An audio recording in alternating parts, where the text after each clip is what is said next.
chapstick, I think. Is that right? Or is that I don't know just if like that's you're kind of making up your is it my makeup. cosmetic or is it just moisture No, so that the hot it's just take can be moisture. flowing?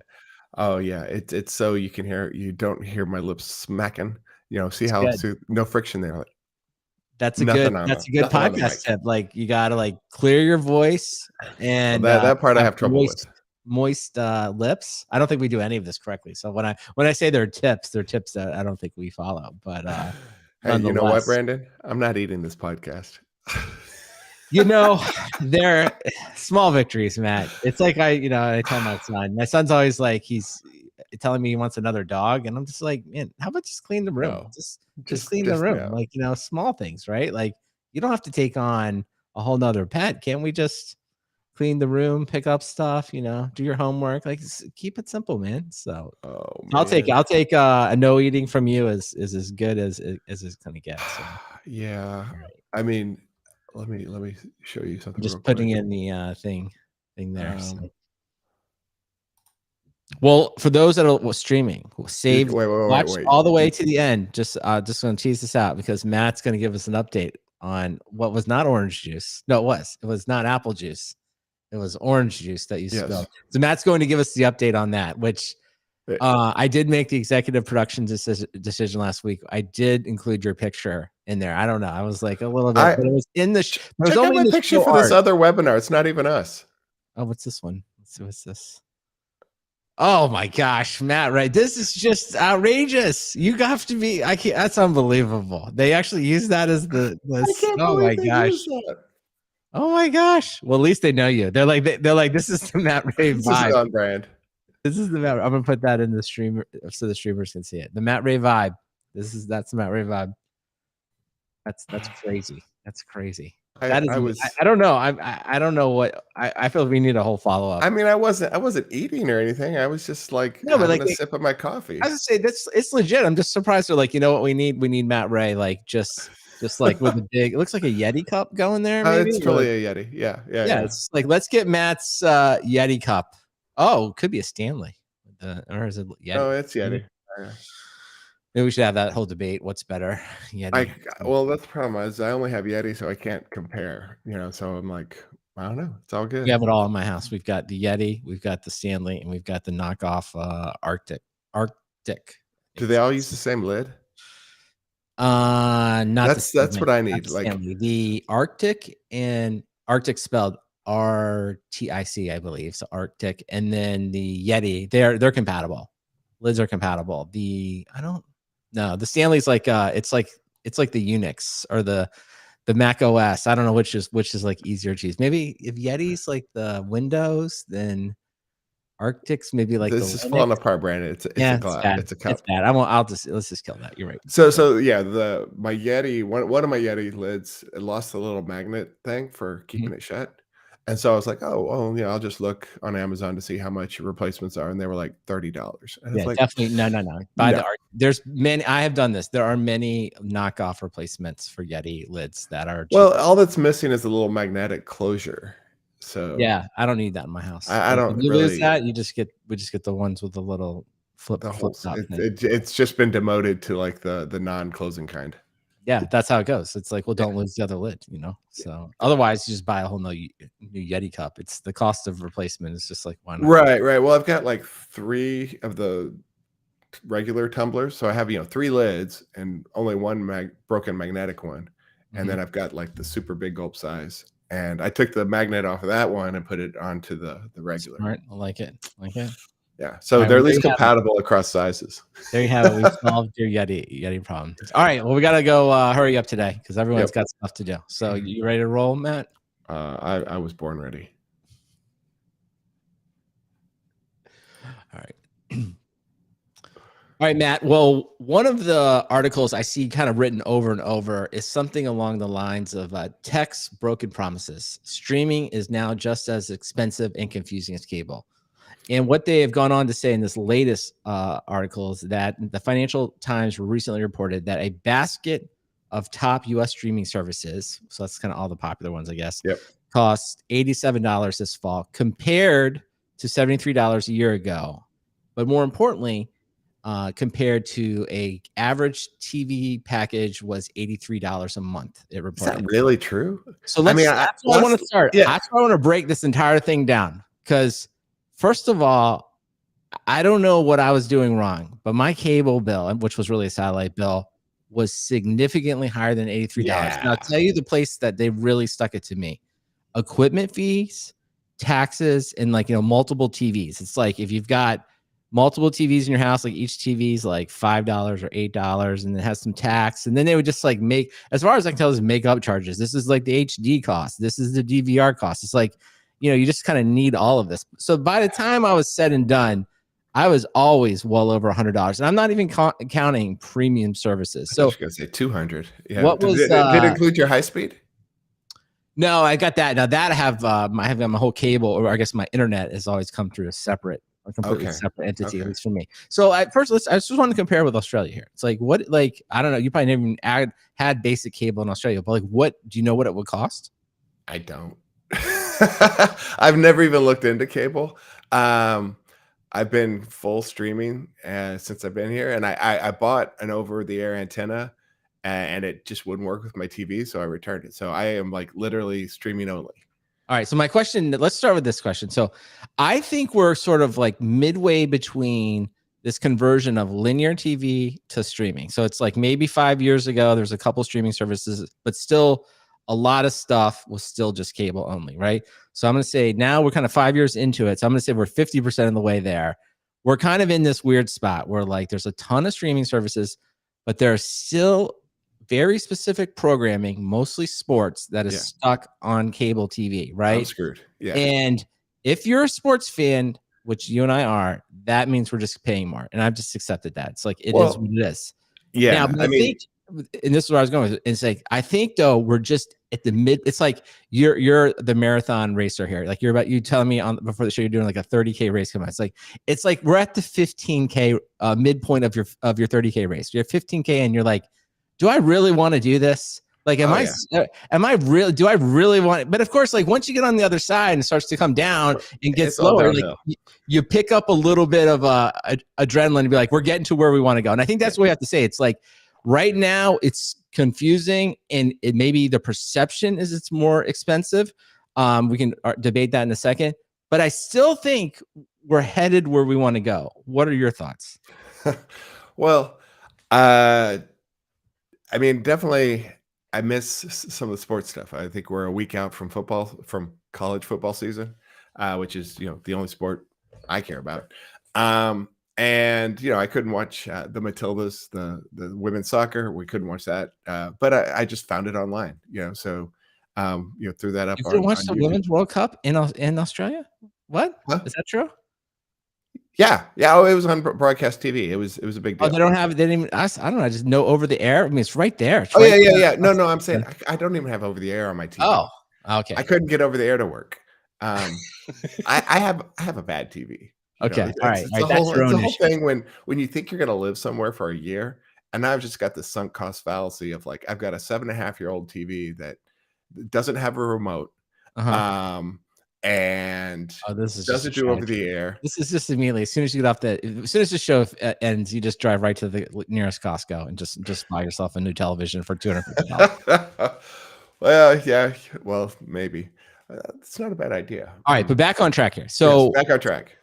So I guess I want the overall feeling here is like streaming. Like I'm all in on streaming. Okay. You don't want to go back. You're not like I really miss the cable channel. No, I miss over the air occasionally. I never have missed cable. Right there's occasionally when when the family goes on a vacation and we're in the hotel or the Airbnb and they've got the cable, we're like, oh, what's this? And you flip around, you're like, I see how people could waste hours and hours on this, but our family, like we eat dinner together, and then after dinner we usually watch a show or two on streaming, and that's just the way we forgot the part where you spend 30 minutes where someone's trying to find a show and then everyone has to. No, we have a couple already like sorted out. Like Oh, really? Do you have like a whole list, like a Matt Ray, like a Google Doc of? It's not my list, but yes, the kids and the wife do. And so like if with the 3 kids, one of them's now off at university. So like if he's not here, we can't watch Good Omens, right? Yeah. if my daughter's working, we can watch Malcolm in the Middle, but not Young Sheldon, that kind of stuff. Okay. All right. So there's So like a hierarchy of what shows are allowed to be watched without the other people. yeah. And then, my wife and I watch different stuff, obviously. Um, Obviously. obviously. Okay. So So I yeah, think so let's but offer some tips here. Now, this is the part I don't quite understand about this article. It's like, I just assume that like, and tell me if this is wrong. It's like one, there certain becomes like an affinity in the family for like, okay, these are like the primary streaming services we really like, right? And then you've got like those are like your annuals. I'm going to say you're like well, you're and discounting I'm on them, the outside of some of those. right? I'm on the line of like, we should get rid of that. Right. And Well, of and the rest course of you're the the family's like, father, let's keep it. but you're the father. That's the role you always play. This is like the roles of father. We're always like, No, you but know I'm what? also I'm Can also we in the camp for Prime.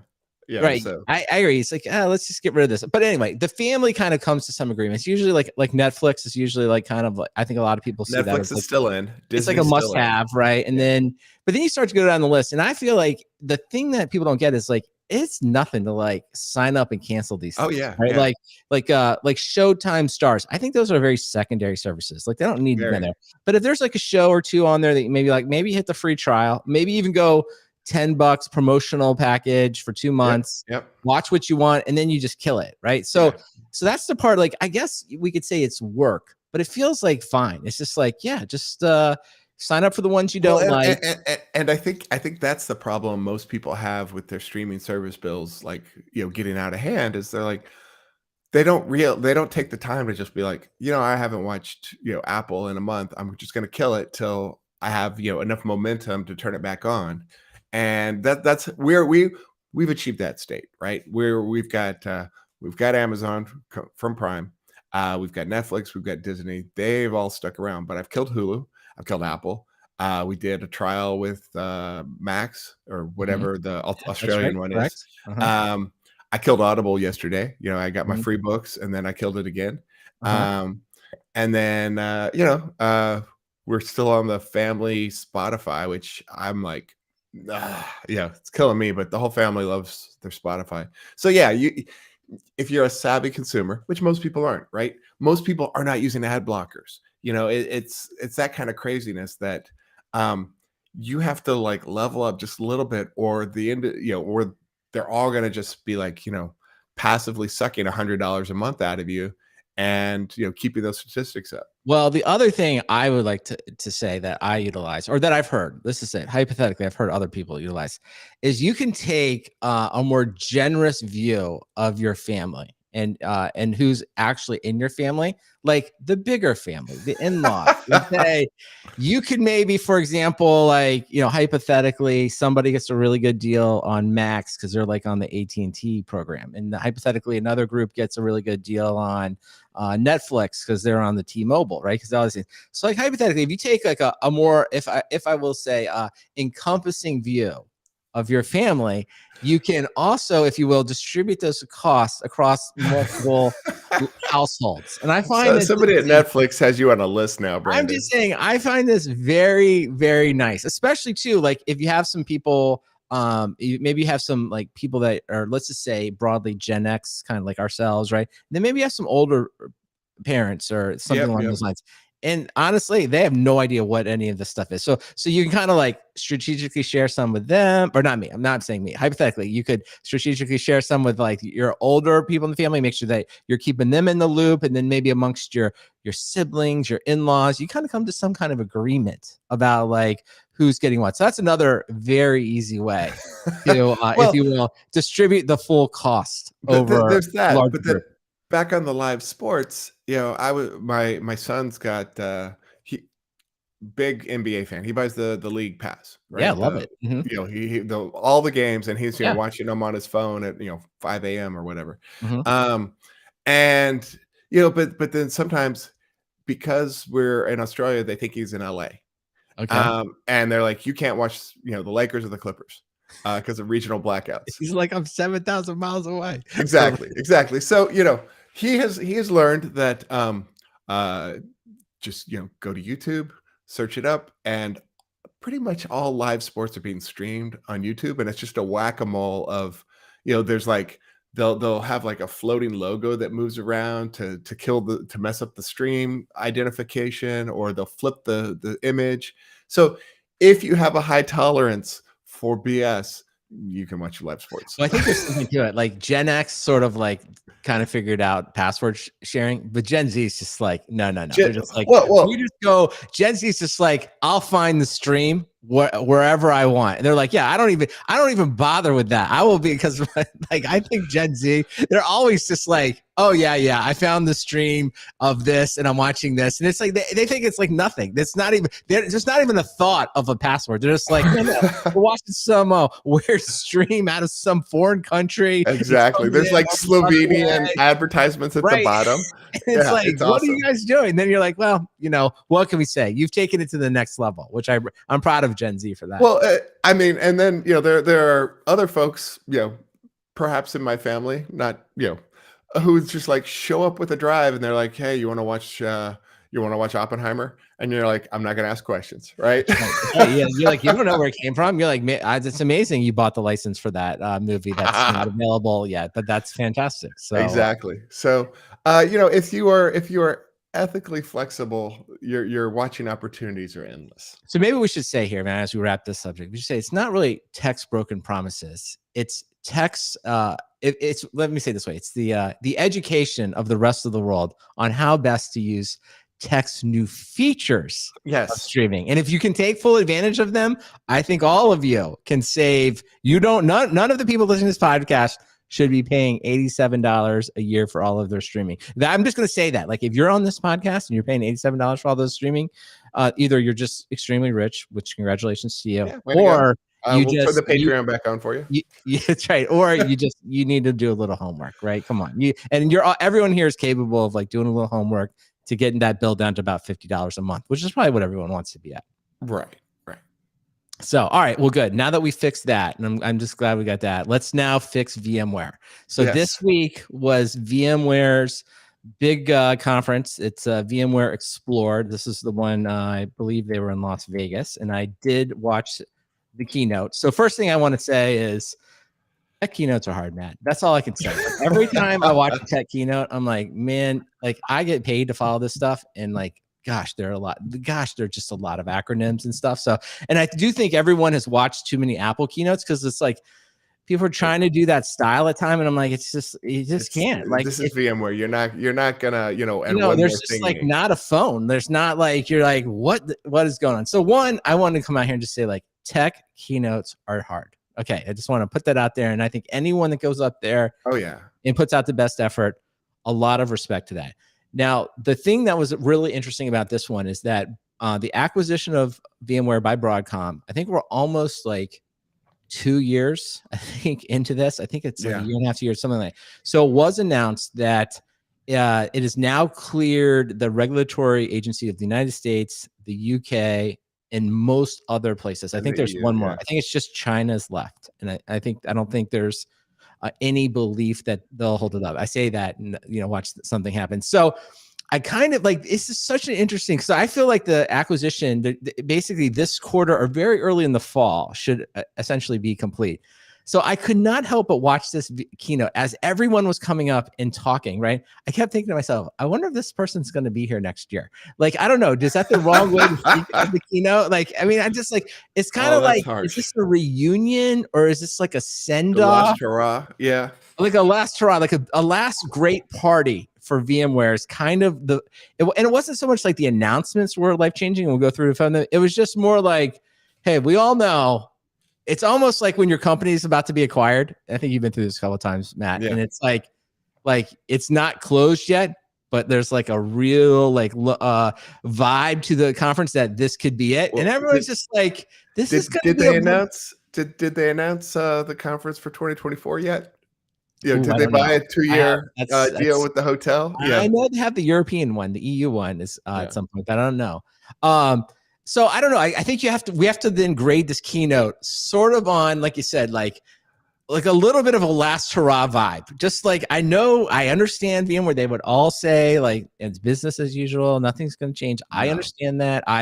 We This is know the peak products are VMware. good. We're watching it live. We know, but like, there's just a little bit, like, especially some of the top executives. I was like, I wonder what kind of payouts they get should they, like, leave right after the acquisition. So that's sort of the backdrop. Like, I wasn't at the conference. I'm watching it online.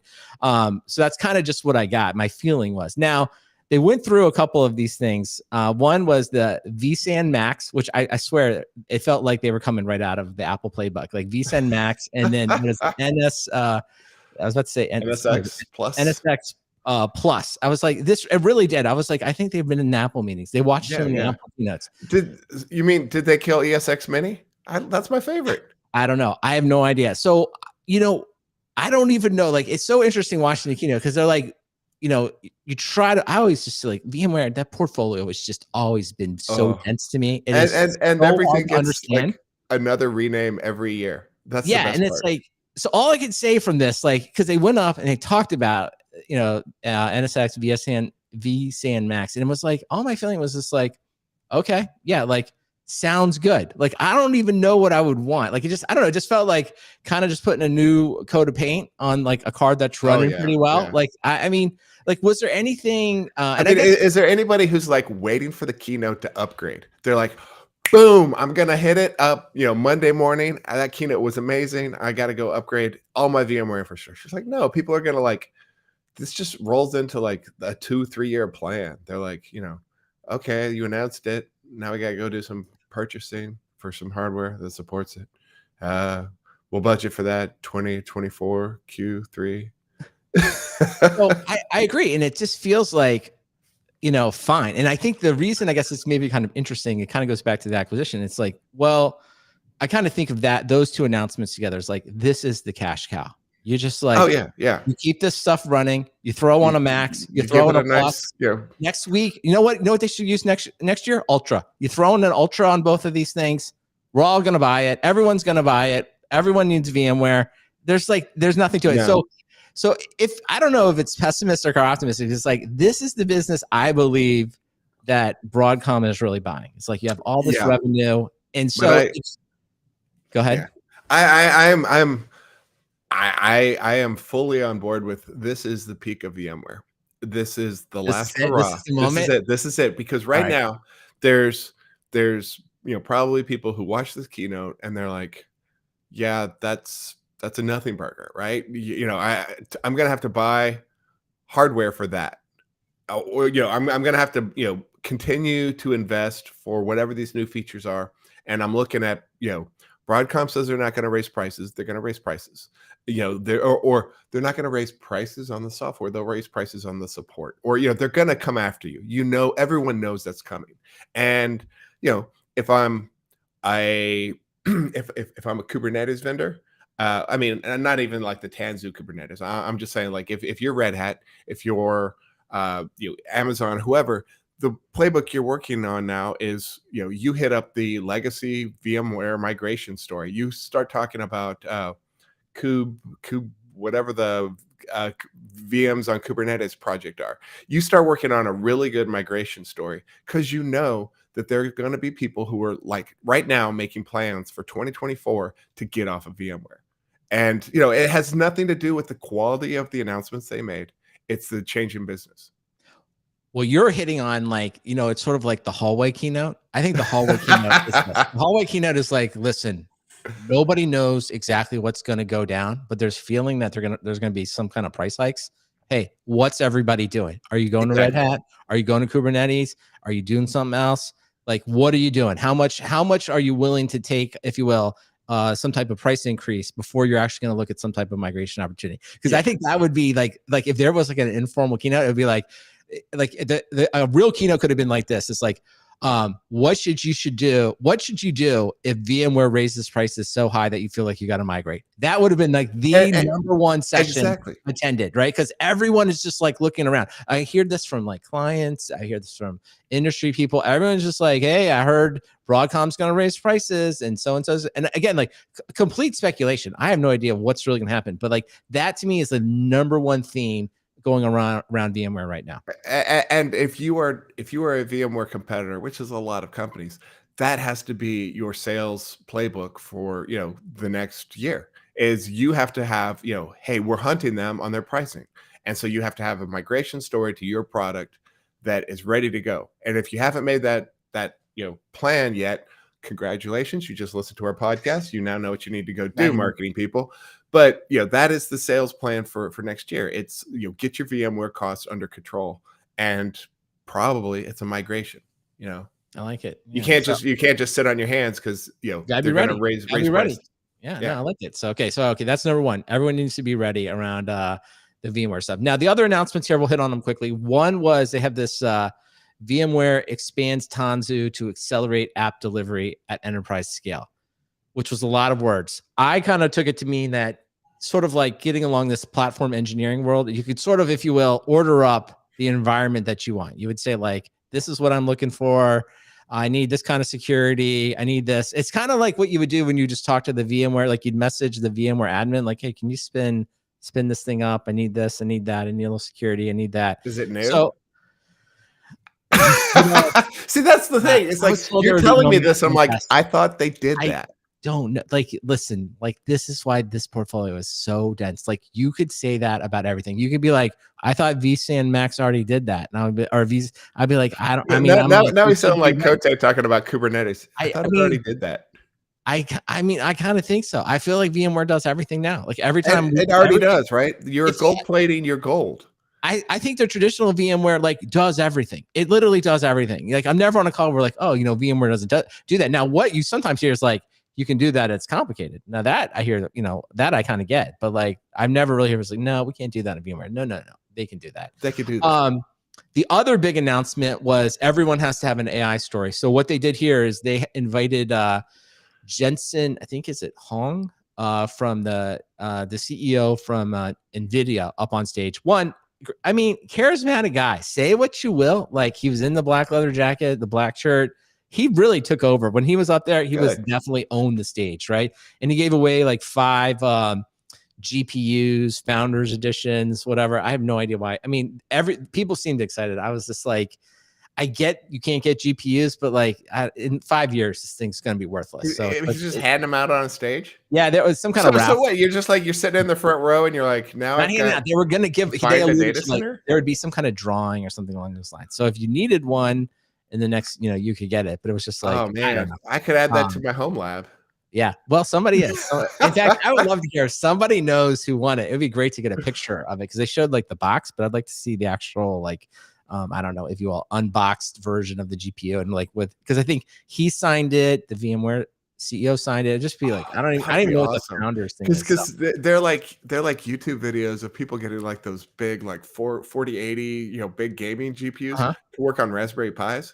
And so that's exactly, well, I'd probably use it for gaming, but I mean, some nutball's like, great, I've got this thing and it's running in my home lab where I'm running a Hello World and my mom's blog, and I've got this, $1,500 GPU sitting in there. Well, hopefully it would be great if someone finds out who won it, if they would take some pictures, and when they're done with it, they can send it to Matt Ray and he can hook it up to a Raspberry Pi. And that would be the actual perfect end to that. So that was cool. But I guess the main message, the news there was you can basically run any type of AI machine learning model on VMware, and that they, like NVIDIA and VMware, have done some magic work to make it perform just as well as you're doing it on bare metal. So I was like, I mean, again, great, good. I mean, but they were so excited about this. I can't tell you. I mean, I'm not like doing it justice. I was just like, yeah, sounds great. I was sort of like, I thought it would probably work anyway. Like, I really did. Exactly. It's like, so like VMware didn't already expose GPUs on their virtual machines? No, I guess they were really making a point about like the performance is, you're not taking a performance penalty. And I was like, yeah, kind of, I really did. I mean, I don't mean any disrespect to all the people that worked on this and how complicated it is. And I've worked on many enterprise software. Like, you do all this work and someone's like, for example, single sign-on, they're like, wow, so you can do single sign-on, that's it? It's like, yeah, that only took like, us like 2 years to make work. So I understand behind the scenes, there's probably like incredible amount of like hypervisor, low-level code, whatever, making it work. But it was kind of one of these things like, yeah, fine, sounds good. So it's good. So I don't know. I mean, if you need it, if you're running your machine learning models on VMware. And of course, everyone just says privacy, privacy, privacy, security, right? It's like, this is so great because it's going to be private and secure and you can do whatever you want, which is like, okay, fine message. So that was the next thing. And then finally, they had a bunch of stuff about what is it, the edge. And I honestly zoned out. I just I don't know. I just don't really care. I don't really care about the edge computing stuff and like the VMware workstations and stuff like that. So I don't know. Should I care about any of this, Matt? Like, have you used any of that stuff? Do you even care? Is Broadcom going to care? I feel like I don't. Well, there's probably money there. There must be money there. Yeah, there must be money there, right? That's the thing. It's like VMware's got, you know, they're 90% cash cow, 95% cash cow, and all these things on the periphery. You're like, you know, if you've got investments in them, you know they're not going to kill them, but they're probably not going to they're just going to life support them. And you know, there are probably people who would love this stuff, and we're probably undervaluing, you know, whatever this product is, but I don't get excited about it. I think I get excited about Edge, but I never think I'm going to put VMware in there. Yeah, yeah, it is. I mean, we maybe missing it. I don't know, because they spent a bunch of time on it. I was like, I don't know, and also too, it was like maybe it was getting towards like the end of the keynote, and I started just not paying attention. Right? It's like there's only so much I can possibly take. Yeah. But I will say, I do think maybe as we kind of wrap this topic, think about this. It's like the things I think we're most sure about is like the vSAN, the NSX, the core VMware. I think for sure Broadcom keeps that business going in a solid way. And therefore, it seems like a very natural thing to do all this stuff with NVIDIA and to do it with machine learning, because it doesn't really matter. It's like, okay, that's just like another thing you can use good old handy VMware to use to run, right? Well, so they never want to be in the position where you're like, they don't do that. Right. You know? Right. So like everything they do, you're like, you know, oh, of course they do that. I wasn't looking for it yet, but of course they do that. Right. So I mean, I think VMware's done a really good job of staying ahead of the curve of what their users expect. You know, because their users are really conservative anyway. So they just said another way, like at least they've done a good job about adding the things that like Brandon already thought they did. So like I just think it's like so, but I think about Broadcom, it's sort of like, okay, we know they're going to do, you know, they're going to shepherd the VMware core product lines, right? It makes sense that they're doing machine learning on those things. That all makes sense. Okay, now Edge. You already said it. Edge, I'm like, I don't know. I feel like that could be on the PowerPoint slide by itself. It could be on the bad PowerPoint slide, like not a growth business. Maybe that does, you know, maybe we don't know. We don't know. Maybe it's a hidden cash cow. But I think which is why Amazon does it. I think that's going to get looked at very closely. And then the other thing, probably not on the cash cow slide right now, Tanzu. Probably like, yeah, but it's got upside. That's the thing. You got to think it. I'm just saying, if I'm putting together a PowerPoint slide, I'm like, I'm putting this on my worry slide. I worry about Tanzu, and I actually do not worry about the Edge at all. I don't really care. I'm just like, but I think that's on the worry slide too. So I think it's like I think we're looking at a potential, yet again, Pivotal is independent. That would be the natural end to this if they spin out the Tanzu back into Pivotal, and it's like Pivotal, Tanzu, Cloud Foundry, some kind of like PCF TTVI, you know, that would be fantastic. So, and where does Spring Source go? Yeah, I guess that's somewhere over there too. So I don't know, like it's sort of, if you will, the keynote left me sort of like, if you will, it's the first movie in the trilogy. It was like, well, we know where the heroes are, right? We know what they're at. and next episode is The Empire Strikes Back, and there are going to be a lot of dead heroes who don't make the keynote. Hey, I'm just saying, some people may or may not be at the keynote next year. Like, it wouldn't shock me if some people, you know, and in this case, it won't be like being cut down by a lightsaber. They'll just ride off to the sunset with like a giant. And then in the final movie, there's going to be that the ghost of VMware, where they're all looking over the shoulder at Broadcom, telling them, you know, way to keep VMware moving. That's right. Yoda will reappear. So, all right. Well, listen, we wish we have many friends at VMware. I think everyone's having probably a great time in Las Vegas. And I say, everyone at VMware, enjoy yourself. Enjoy yourself in Las Vegas. And we enjoyed watching the keynote. Now, in other news, our friends at SUSE are going private. And I was so confused by this press announcement. I don't know, because I think it was you know, I don't know, written over in Europe, and it's not really going private. It's called like a I guess it's called EQ2 Private Equity announces voluntary public purchase officer an intention to delist SUSE, which is like, after reading up on this, that just means they're going to take it private. So Right.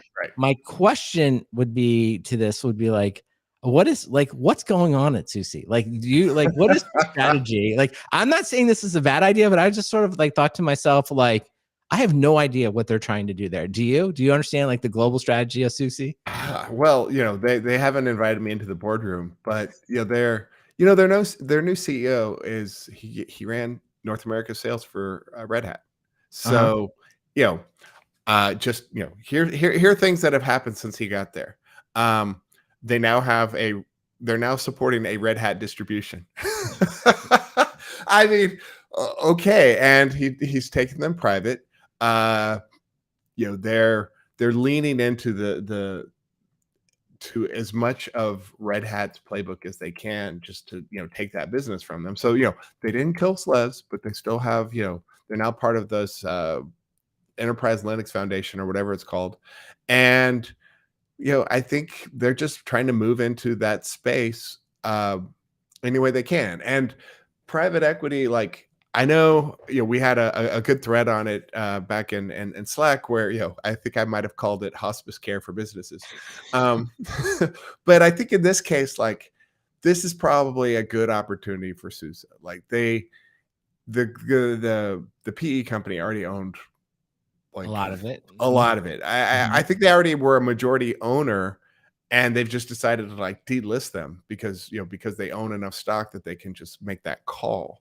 But it frees them from the volatility of having to show the market every quarter.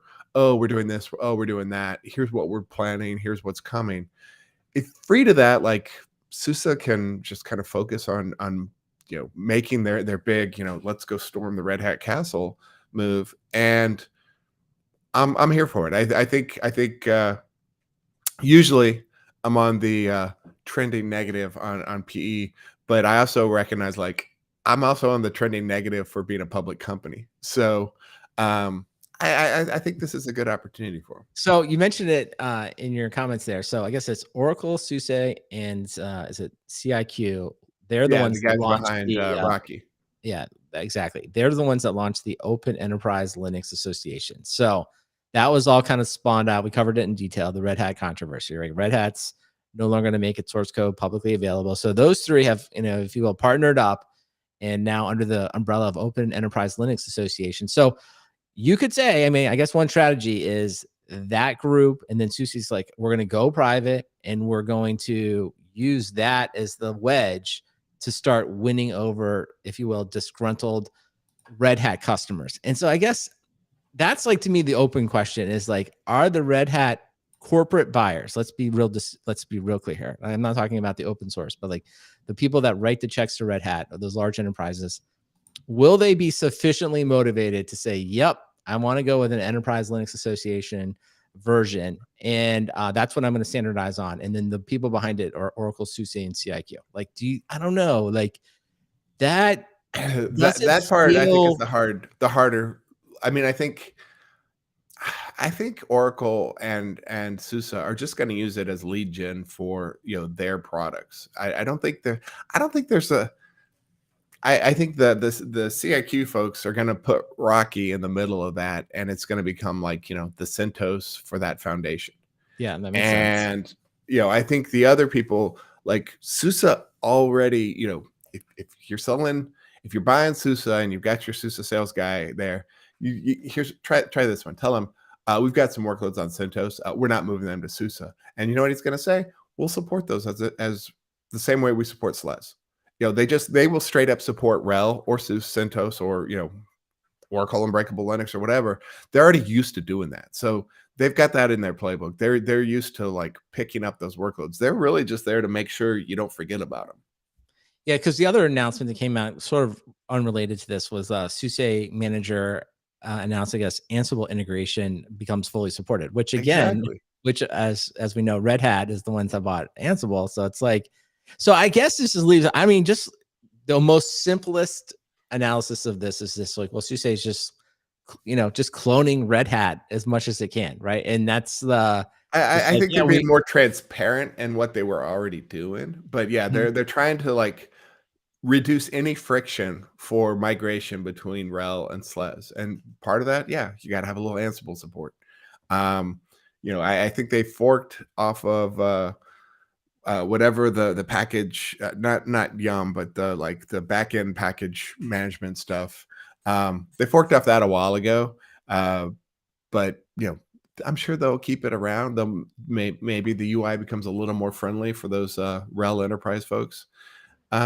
Yeah, you just want people to be like, we should look at SUSE. All right. Well, I guess my biggest question is like when they call in and they're on the phone with the account rep at SUSE, it's like, are they going to be selling them SLES? So that's obviously, and maybe for everyone that's listening. So what does that stand for? SUSE's Enterprise SUSE Linux Linux Enterprise, Enterprise. whatever. So are they going to sell? Are they pitching their distribution? Or are they just like, no, Yes, that's fine. We'll just use they're the pitching Red Hat. that. They're pitching that, and then Uh, when the customer's like, and then they're like, wait, I got you. we can also do the Red Hat, or we also have like a Red Yes, Hat flavor for you. yes. They're All right. like, oh, just that RHEL, just put in this Rocky thing, and we'll support that.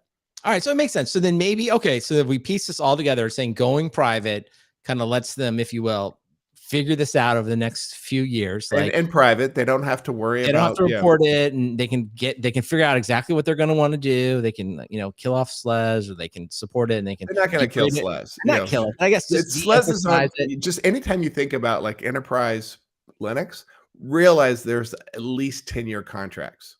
True, and So everyone for at any, least. I was going to say, whenever I think of SLES, I think of SAP. It's always like SAP runs on Exactly, code. right? So And SAP is known for being nimble. So people are gonna like, people are gonna be like, oh wow, I gotta whip it up onto that, tomorrow. No, that's not happening, right? anytime people are talking SLES and SAP, you're on a multi-year plan. And right. SAP and SUSE knows that. They're here for the long game. They're just making sure like Red Hat is not at the table when it comes time to negotiate for those 13-year contracts to support your SAP. Exactly. All right. Well, listen, we wish everybody at SUSE good luck with going private. Good luck with working on the Red Hat. So it sounds like if you work at Red Hat and you're looking for a job, maybe send your resume to SUSE. That seems like an It's open not that pipeline different, there. man. Linux is Linux. Linux is Linux. All right. Well, speaking of something that is different, we have a couple quick hitters before we close out today. One, I'm just very excited. I've been thinking about this for decades, and it's actually coming out. Decades. Microsoft is bringing Python to Excel. I don't really know how it's going to work. I don't know how good it's going to be, but if you read the press release or the article, it basically said like, oh yeah, you can basically, do a Jupyter notebook in Excel. This is like, I'm just like, perfect. Absolutely perfect. So I want to see it I knew you'd happen. be excited. I want Microsoft to not mess it up. There's another company, Neptune, I think is how it's called. They've been working on that. So hopefully Google will buy them, and they'll do the same thing for Google Sheets or something like Oh that. yeah, So yeah. that would be good. So, but if anyway, it's just finally a nice, simple, easy to use programming language inside Excel. We can save us all from just the insanity of the long Excel formula. So it's going to be great. We're going to write methods, we're going to write functions, and it's actually going to be readable. Matt Ray, I know you're not excited, but I am. No. I'm Here. about to start dipping my toes back into Python again. So I guess I'm excited. Yeah, over in the FinOps world, they're excited, right? Yeah, there They're you go. excited. Yeah. That's So right. I'm around a lot of excited people. So I'm like, hey, I'll go to the party with you guys. I'll drink your beer. Good advice. Well, welcome along. And then finally, I just saw this article and I just wanted to say, it says the article title is like, "What happened to Wirecutter?" And I agree. Like I wondered this too. Wirecutter at one point was just the greatest recommendation site, with the most incredible reviews of the most obscure stuff. I must have read hundreds of them. I must Well, have and you would bought. just buy them. Yeah, Whatever you they would just buy recommended, you're it like, and that's just what I'm know it. getting. But like I noticed this, the other day I was buying something and I bought the Wirecutter and it sucked. The thing was just like, I was like, this thing's just awful. I can't remember what it was at the time. So I don't know. They went through and basically said in this article, they kind of talk about, well, they got bought by the New York Times and they're covering more things and they don't have as much time. And then they just kind of said, and maybe this was the only kind of interesting point. They just basically said the internet is too big. There's just too many product. Like when you go to Amazon, I'm sure Oh everyone my has this God. problem at Amazon. You go to Amazon, you're like ballpoint pen, and it's like there's like 25,000, and you're like, I don't know, like No, I no, don't no. know where to start. Even worse are like cheap electronics. Yes, Any minor yes. electronics thing. You go to Amazon, everything's got 4.5 stars and 50,000 reviews, and you're like, I've never heard of AAABSIXRYK as a company, but I trust those 45,000 reviews.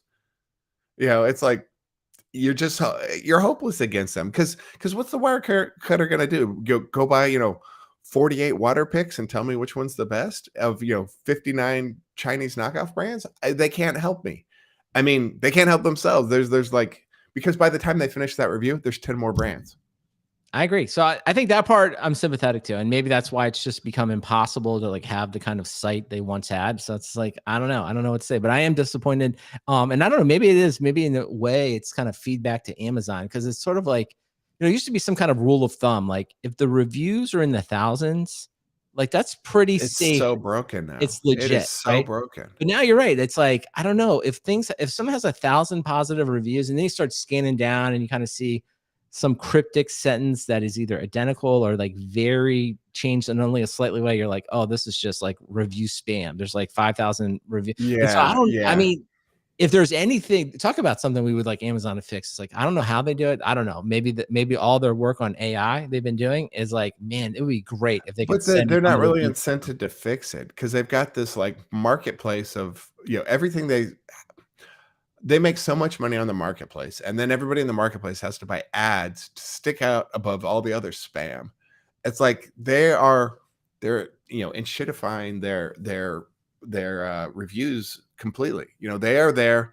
They're not there to service the customers. They're there to service all the vendors competing against each other in this market. And so as a customer, you show up and you're recommending stuff that I'm not really interested in from brands I don't know that have a bunch of bogus reviews that everybody knows they're bogus, right? Yeah. There's no way you sold 50,000 Chinese water picks in Australia. Okay. Well, listen, I don't know how to fix it, but this is a good problem. Someone needs to fix it. Maybe it's a new wire cutter. Maybe it's a new AI wire cutter. Maybe Amazon will if you will, take a new approach, a fresh approach at looking at the reviews. Because at one point they were great. You're right, though. Today, not so much. All right. Well, listen, we got to close out here. So a couple things on the listener feedback. One, I just wanted to give a shout out. So we had Brian Gracely came on last week. He was the pinch hitter from Matt Ray, who was recovering from a cold. But this week, he always does a Sunday conversation. So if you haven't heard the Cloudcast, everyone should go listen to it. But he sort of continued some of the thoughts he mentioned in this show. And it's sort of like, what is AWS after the chasm? So good, tight 30-minute episode. I really liked it, sort of like expanding on his ideas. You should go listen to it if you're an AWS person or interested in AWS. I like his thoughts on that. And also, if you would like a sticker, we're always sending stickers. Just send me your postal address to stickers@softwaredefinedtalk.com, and I will be happy to send you a sticker anywhere in the world. There are many conferences coming up. I guess Cote says he's going to be in Des Moines, Iowa here on September 6th and 7th. And then, of course, he's going to, is it Zadar? I don't know, somewhere in Europe on the 18th and 19th. And standing recommendation, anyone else that makes that trip with Cote, that doubleheader, let us know. You're getting 2 stickers. Cote will buy you drinks in Zadar. But I definitely want to highlight, I'm supposed to be giving a workshop at QCon San Francisco in October. The way their workshops work is you got to sign up for them to actually hold the workshops. So if you're interested in OpenCost, sign up for my workshop and hit me up and tell me what you want to learn about. I put an agenda on there, but really I'm going to tailor it to whoever is going to be there. So maybe you're like, I don't really want to talk about OpenCost. I just want to, shoot the shit. I'm here for you. All right, make sure. But I'll probably talk about OpenCost. Matt Ray will add a link somewhere. Matt Ray, it's in there. It's in there. Okay, so go find that and sign up. And then we have some friends over here going to be at KCD, which is what, Kubernetes Cloud Day. Is that what Community it is? Day. Community Day. I just did the Sydney one. The Sydney one was great. Was it good? All right. Yeah, it was good. Excellent. So this one's going to be in Texas, up in Dallas. That's on August 30th. And then, of course, there's a bunch of other shows that you can check out. So, yeah, find everybody. Matt's going to be at a couple conferences. Kote's going to be at a couple conferences. And I'm going to be here recording podcasts. So it all works out for all of us. All right, Matt. With all of that said, give me a recommendation this week. As we mentioned, maybe in the pre-show, last episode that I was on 2 weeks ago, I spilled orange juice on my Microsoft Sculpt ergonomic keyboard. Microsoft's gotten out of the keyboard business, so they don't actually make new ones of that. You could probably track one down. I could not track one down in Australia, so I got myself a new Lenovo Go wireless split keyboard. It's literally a Sculpt knockoff. It is like it's really, really close. The keys are a little bit bigger, which not like the home row keys, but like some of the side keys are bigger. I kind of like it. I'm not going to say it's as good as the Sculpt. So if you can go grab a Sculpt, get yourself one, but it's the next best thing if you need a easily available consumer grade ergonomic keyboard, not one of the like funky donkey ones like I've been known to use. Question: is the new keyboard waterproof? That's what we need to know. I don't want to find out. Okay. All right. Well, congratulations on that. That link is in the show notes. So if you'd like to check out that keyboard, do it. And then I'm going to recommend this week a podcast. That's the Acquired podcast, but the episode they did one on Costco. So it was a full 3 hours reviewing the history of Costco, what makes Costco great, the strategy. So if you like Costco and you're interested in business strategy and something like that, it's really good. Learned a bunch of crazy stats. They have these crazy stats about number of hot dogs sold, number of chickens sold, just like all the different ways that they are able to make money through their membership program. And, we were just talking about Amazon and about the fact that like it's so difficult because they have so many different things. Like at Costco, one of the key things is they have limited SKUs. So basically there's really only typically two brands available for every like kind of category. So if you're looking for like detergent.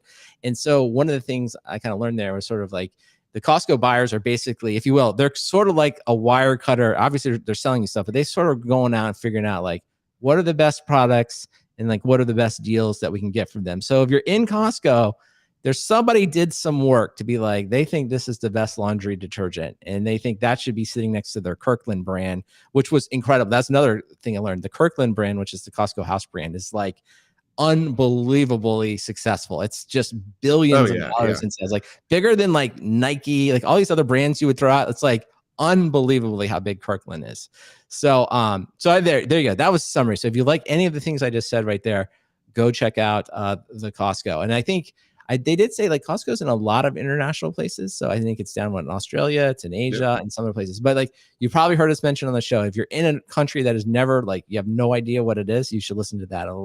It'll tell you what Costco's all about. So check it out. It's a good podcast. All right. Well, with that, we will be back next week around this time. If you ever want to watch us do this live, potentially watch Matt Ray spill orange juice, you can always join us by watching us on Twitch or YouTube TV. You can watch these things after the fact. You can go back to last week's episode. We did include a picture where you could see Matt Ray in action when the Sculpt keyboard officially died. So, and with that, we will talk to everyone next week. Bye. All right. Well, thanks to everyone watching the stream. Unfortunately, everyone has to go this week, so we're going to have to cut the after show short. So everyone, take care. We'll hopefully stream next week around this